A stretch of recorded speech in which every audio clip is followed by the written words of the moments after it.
Hello everyone. तो हमारा आज का वीडियो है स्टोरी ऑफ आईएनए, यानी कि आईएनए की जो कहानी है, आईएनए के साथ क्या हुआ इनिशियली स्टार्ट से बिगिनिंग तक, ये हम इस वीडियो के जरिए समझेंगे। And this is presented by me, that is Imran Shaikh. तो स्टार्ट करते हैं। Story of INA, Indian National Army. तो इसका एम क्या था? Aim of INA was to secure Indian independence with Japanese help, यानी कि जापानी मदद से जो है भारतीय स्वतंत्रता हासिल करना, ये आईएनए का एम था, लक्ष्य था। Established of Indian independence league 1920 to 1940, यानी कि भारतीय स्वतंत्रता लीग की स्थापना जो है 1920 से लेकर तो 1940 तक जो है, इसके बीच में अलग अलग भारतीय स्वतंत्रता लीग स्थापित हुए। Indian nationalist living in Japan and south east Asia, Thailand and Malaya. तो जापान और दक्षिण पूर्व एशिया में जो रहने वाले भारतीय राष्ट्रवादी थे, वो एक साथ आए और उन्होंने अलग अलग जगह पे लीग्स बनाए ताकि वो भारत के बाहर से भारत को स्वतंत्रता करने में मदद कर सके। Japanese intelligence mission major Iwaichi Fujiwara to establish contact with Indians, Chinese, Malayans etcetera. तो जापानी खुफिया मिशन जो था, वो एक मिशन था मेजर इवाइची फुजीवारा के द्वारा कि भारतीय, चीनी, मलियंस, इन सब को एकत्रित करके ब्रिटिशों के खिलाफ इनको यूज किया जाए। जैसे कि भारतीय जो सेना के जो जवान हैं जो बाहर युद्ध में पकड़े गए थे, उनको ही ब्रिटिशों के खिलाफ लड़ाया जाए। वैसा ही वो चाइनीज और मलियंस के साथ भी करना चाह रहे थे। Start of world war two, Japan Malayans campaign, fall of Singapore, February 1942।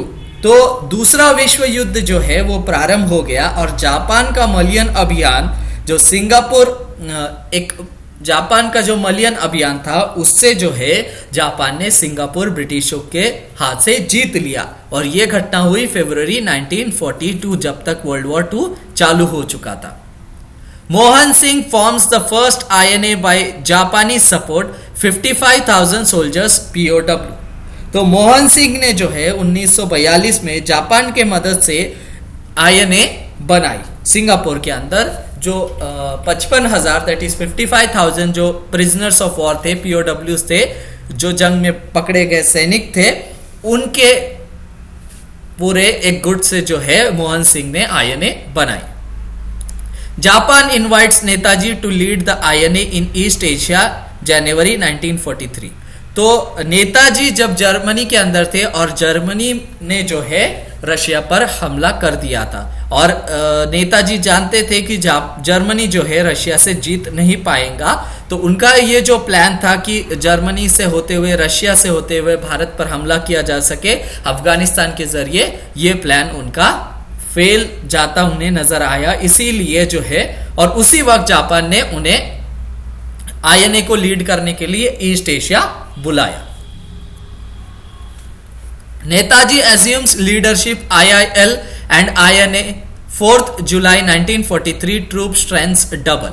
तो इस वक्त जो है हमने एक डायग्राम के जरिए पिछले वीडियो में देखा कि कैसे Netaji Cape of Good Hope से होते हुए सिंगापुर पहुंचे और उन्होंने IIL और INA की जिम्मेदारी संभाली, और उनके आते ही जो है इसकी ताकत डबल हो गई और बहुत सारे लोग इसमें जुड़ चुके थे।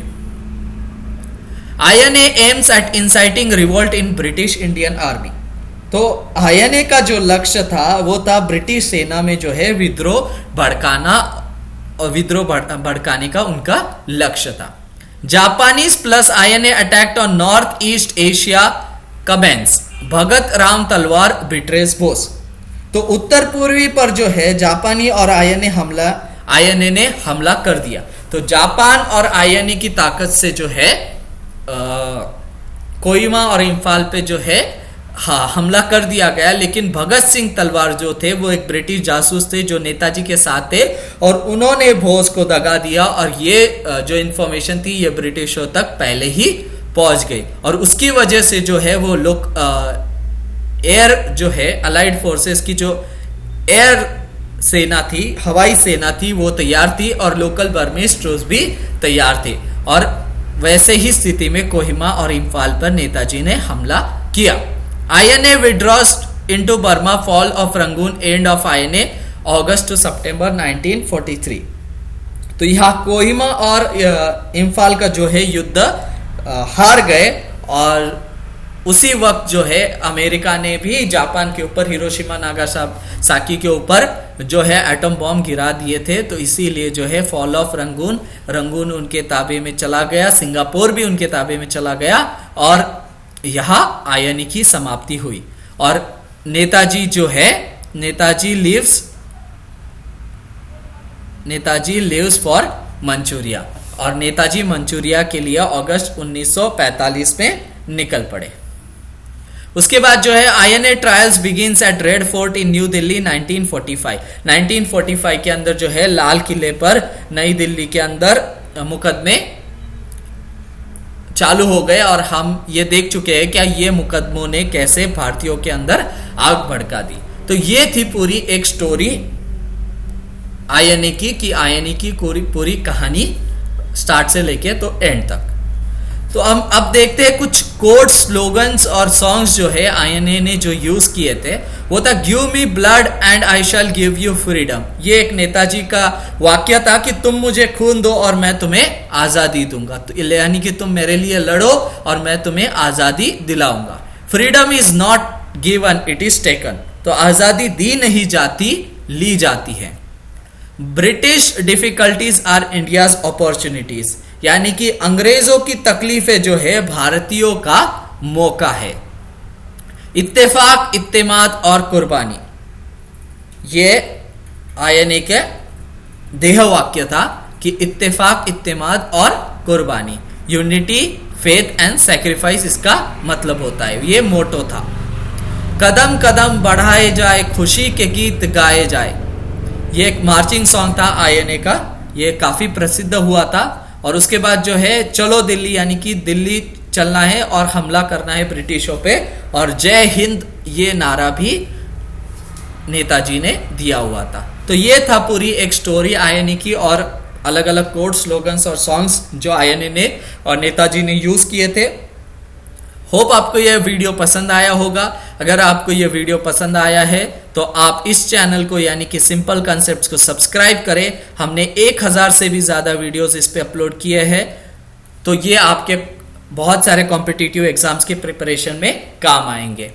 और इसे आप नीचे कमेंट भी कर सकते हैं कि कोई एक स्पेशल टॉपिक जो आप नहीं समझ पा रहे हैं, आप उस पर वीडियो चाहते हैं तो आप नीचे कमेंट कीजिए, उस पर भी हम वीडियो बनाएंगे। और इसे लाइक करें, शेयर करें और सब्सक्राइब करें। Thank you for watching, have a nice day.